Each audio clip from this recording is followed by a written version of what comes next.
I was in like Toronto, Canada, and I was over there, and I was there for like a charity event, and Right. I was like, man, I gotta have some poutine. You know, it's the middle of Ramadan, and I'm like starving. I was like, bro, I gotta go find this. And we're like at the restaurant. All of a sudden, my manager calls, and he tells me, hey, what do you think about this? And I'm like, hold on, let me have this meal real quick, and Did then you eat? Yeah, I'll I let was you gonna say, know. did you eat it? Did you finish the food?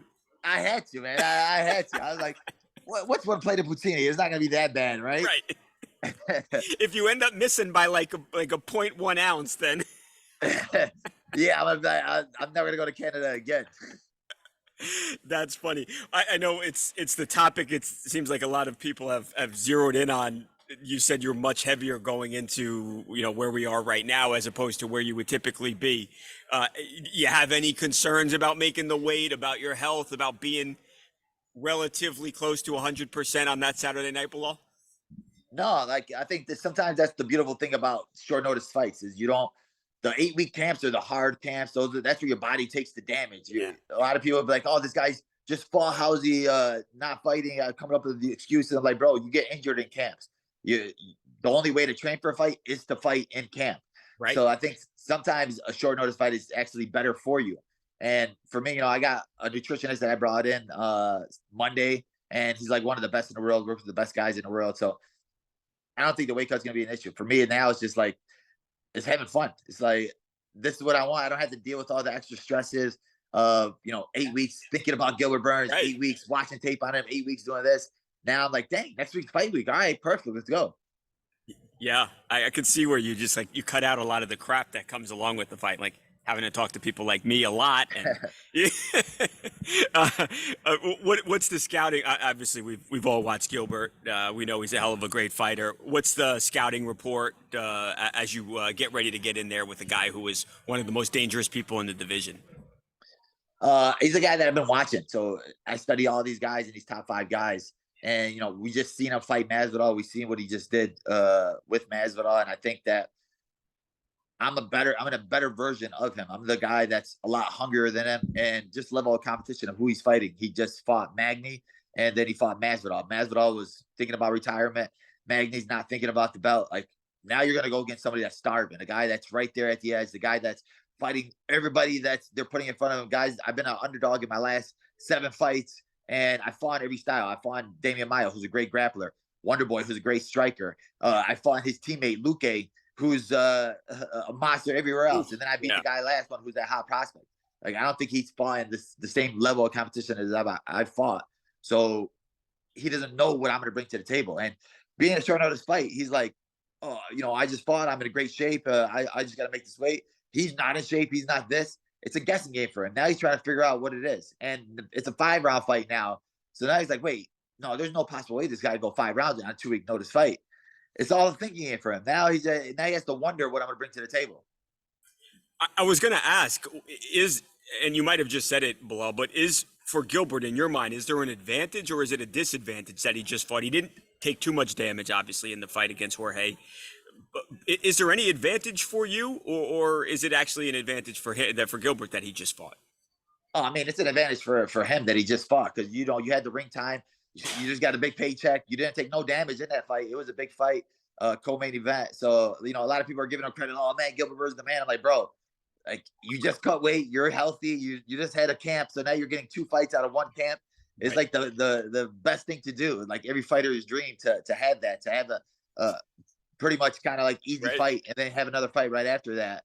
Like you would want that. But I think it's an advantage for him over any other fighter, but not advantage over for me because I'm a guy that you're going to need 8 weeks to think about and 8 weeks to game plan for it. He's not going to have that. And I think you might have said this, Bilal, earlier. Do you believe that this actually ended up being a positive for you? That Dana didn't sit up there that night and say, uh, or essentially that Dana said, "Hey, Colby's going to get the next fight." So now Colby wasn't in the mix for Gilbert, and now you and Gilbert are fighting in what's a big fight. Do you think this has actually worked out in a more advantageous way for you? I mean, it's never advantageous. It's because I feel like I deserve the title fight regardless. But now it's like it's more advantageous for me because these guys didn't want to fight. These top five guys were saying no. They were looking for excuses. He went to fight number 12 instead of fighting me.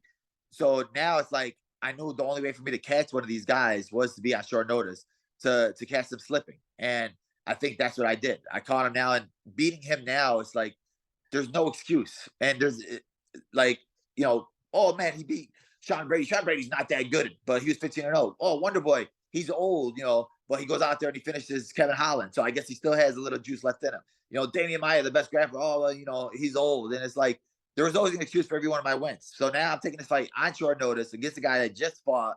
And, coming off of Ramadan, like, there's nothing you guys can say. Right. What will they say now? What will they say now? I mean, there's nothing. Oh man, Gilbert's not the same with when he has a fro. He's not the same guy. Like there's nothing you guys can say now. It wouldn't shock me if they actually did say that. What have you been promised anything? What happens? So you go out, you beat Gilbert, then what? Is it you get the winner of Colby and Leon, or you jump Colby? What's the deal? What happens? They said my next fight would be for the title, but they're still saying that Colby's still going to be next. So you'll get the winner of that fight. But for me, it's like if I go out there and I beat Gilbert in a dominant fashion, and Leon wants to fight in Abu Dhabi, like I think you have to let me skip Colby and let me fight Leon in Abu Dhabi.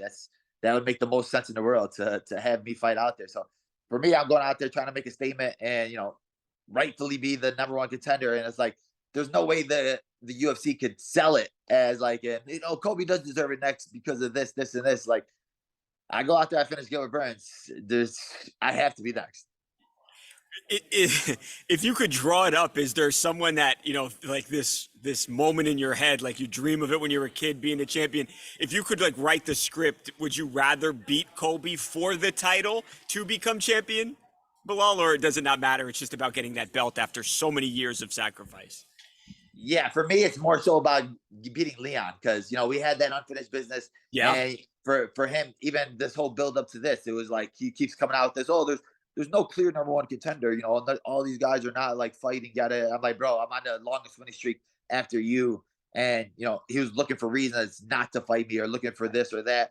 And so for me, it's like, I'd rather fight him. I'd rather go out there and show him and show the fans like what that one round really didn't mean absolutely nothing. So go out there and dominate him in a 5-round fight. I'll get you out of here on this one, Belal. I know you always want to win and you obviously want to put on impressive performances. Do you really press and try and get a knockout to do something that's more than just winning, to maybe give Dana that little extra nudge to say, hey, it should be Belal? Yeah, for sure. Especially with this fight. I think this moment, it's where, where legends are made. This is where that moment where I think that careers are defined. So I go out there and I finish him. We're going to look back to this day 5 years from now, 10 years from now, and be like, dang, that was the day where his life changed.